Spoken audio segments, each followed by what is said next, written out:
Hello साथियों, कैसे हैं आप लोग। आशा करता हूं बहुत ही अच्छे होंगे, बेहतर होंगे। तो आज का वीडियो किस टॉपिक से रिलेटेड होने वाला है? 2022 एसएससी एमटीएस एंड हवलदार का जो वैकेंसी आने वाला है।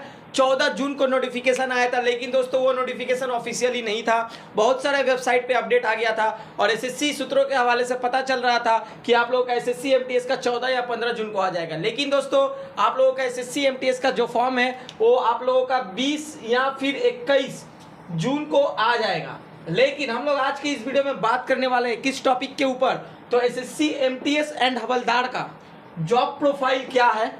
बहुत सारे स्टूडेंट कंफ्यूज है जो मैं बताने वाला हूं। साथ ही साथ क्या काम करना पड़ता है, एमटीएस पोस्ट में क्या काम करना पड़ता है, हवलदार पोस्ट में क्या काम करना पड़ता है, और दोनों में एमटीएस और हवलदार में क्या क्या पोस्ट है और पोस्ट वाइज सैलरी कितना मिलता है, आज की इस वीडियो में बताने वाला हूं। तो चलिए वीडियो को शुरू करते हैं। और उससे पहले चैनल पर नए तो गाइस चैनल को सब्सक्राइब करें, वीडियो को शेयर करें। तो सबसे पहले हम लोग बात करते हैं एमटीएस का जॉब प्रोफाइल के ऊपर, उसके बाद हम लोग बात करेंगे हवलदार के ऊपर। तो बता दूं, एमटीएस का जो आप लोग का जॉब प्रोफाइल है, हम लोग के इंडियन गवर्नमेंट के अंदर में जितने भी डिपार्टमेंटल जो सर्विसेज है, जैसे कि आप लोगों को बता दूं, कस्टम डिपार्टमेंट हो गया, ठीक है। कस्टम डिपार्टमेंट के अलावा आप लोगों का इनकम टैक्स डिपार्टमेंट हो गया। इसके अलावा जो बाकी अदर्स डिपार्टमेंट है, उन सारे डिपार्टमेंट में आप लोगों का ऑफिस वर्क। अब ऑफिस वर्क कहने का मतलब क्या है समझ लीजिए। सबसे पहले एमटीएस का फुल फॉर्म क्या होता है आप सभी को पता रहना चाहिए। Multi tasking staff. अब मल्टीटास्किंग स्टाफ का मतलब क्या होता है पता है? कोई भी एक फिक्स्ड एंड परमानेंट पोस्ट नहीं है इसका। मल्टीटास्किंग स्टाफ का मतलब होता है वेरियस काम, यानी कि तरह तरह के काम, ऑफिस के जितने भी वर्क है वो सारे आप लोगों को करना होगा जो इसमें तैनात रहेगा।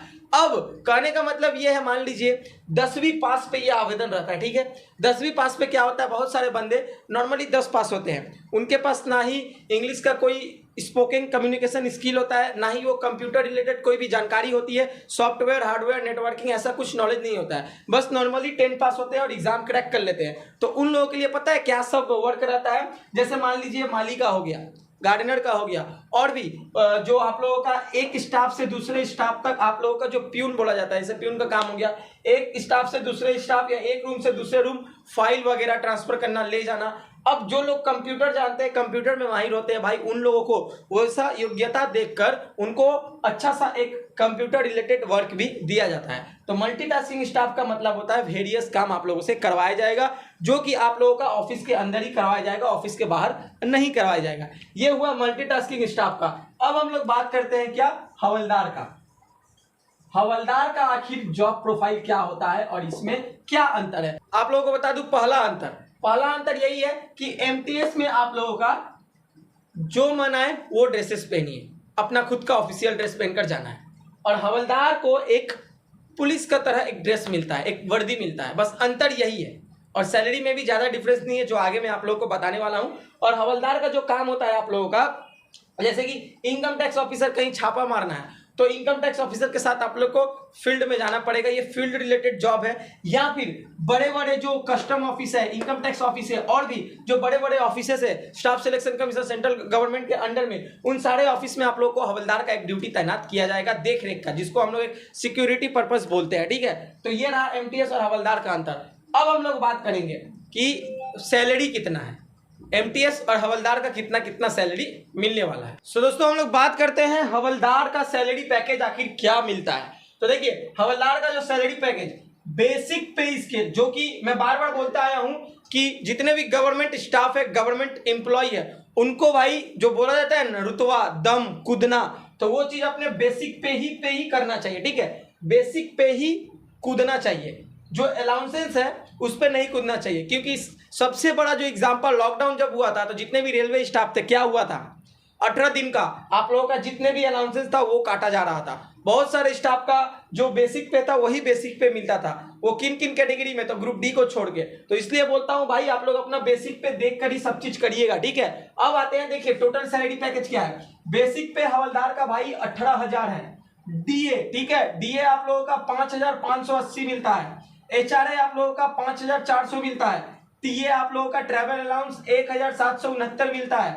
अब आते हैं ग्रोस, ये टोटल ग्रॉस टोटल कितना हुआ, ये टोटल जोड़ने के बाद आप लोगों का इन हैंड जो सैलरी आता है वो है 30,749। समझ में आ गया सैलरी स्ट्रक्चर। बेसिक पे 18,000, डीए 5,580, एचआरए 5,400, टीए 17,069, टोटल मिलाकर हो गया 30,749। तो हवलदार का सैलरी पैकेज गवर्नमेंट की तरफ से यही दिया जाता है। अब हम लोग जान लेते हैं एमटीएस का सैलरी पैकेज कितना है। सो दोस्तों बोर्ड पे देख रहे हैं जो आप लोग एसएससी एमटीएस का सैलरी पैकेज में लिख कर रखा हूं, एसएससी एमटीएस का। तो देखिए यहाँ पर एसएससी एमटीएस में बेसिक पे 18,000 मिलता है, सेम हवलदार का जो मिलता है ये भी वही मिला है। डीए का आप लोगों का 6,840 मिलता है, एचआरए 3,600 मिलता है, टीपीटी यानी कि ट्रैवलिंग जो है अलाउंस वो आप लोगों का 1,863 मिलता है। टोटल मिलाकर जो ग्रॉस टोटल हो रहा है वो आप लोगों का 30,303। समझ में आ गया। एसएससी एमटीएस का 30,303 आप लोगों का सैलरी इन हैंड आप लोगों के बैंक अकाउंट में दिया जाएगा। फिर से और एक बार रिपीट कर देता हूं, एसएससी एमटीएस का सैलरी बेसिक पे 18,000, डीए 6,840, एचआरए 3,600, टीपीटी 1,863 यानी कि 1,863, कुल मिलाकर 30,330 आप लोगों का सैलरी दिया जाएगा। सो दोस्तों आशा करता हूं आज के इस वीडियो में आप लोगों का एसएससी एमटीएस एंड हवलदार का जो डिफरेंसेस है जॉब प्रोफाइल्स का वो अच्छे से समझा दिया हूं। आप लोगों का सैलरी पैकेज क्या है वो भी बता दिया हूं। रहा बात इसका 2023 का वैकेंसी जो कि 14 जून को आने वाला था, अभी तक एक्टिवेट नहीं हुआ है। 20 नहीं तो 21 जून को आप लोगों का ऑफिशियल नोटिफिकेशन के साथ एसएससी के वेबसाइट पे देखने मिलेगा, लिंक भी एक्टिवेट कर दिया जाएगा और आप लोग अप्लाई भी कर सकते हैं। तो 21 जून तक वेट कर ले, कल का दिन और परसों का दिन वैकेंसी आ जाएगा। तो चलिए मिलेंगे नेक्स्ट वीडियो में कुछ नए टॉपिक के साथ, कुछ नए अपडेट के साथ। तब तक के लिए आज का मेरा पूरा वीडियो देखने के लिए थैंक यू। जय हिंद, जय भारत, वंदे मातरम।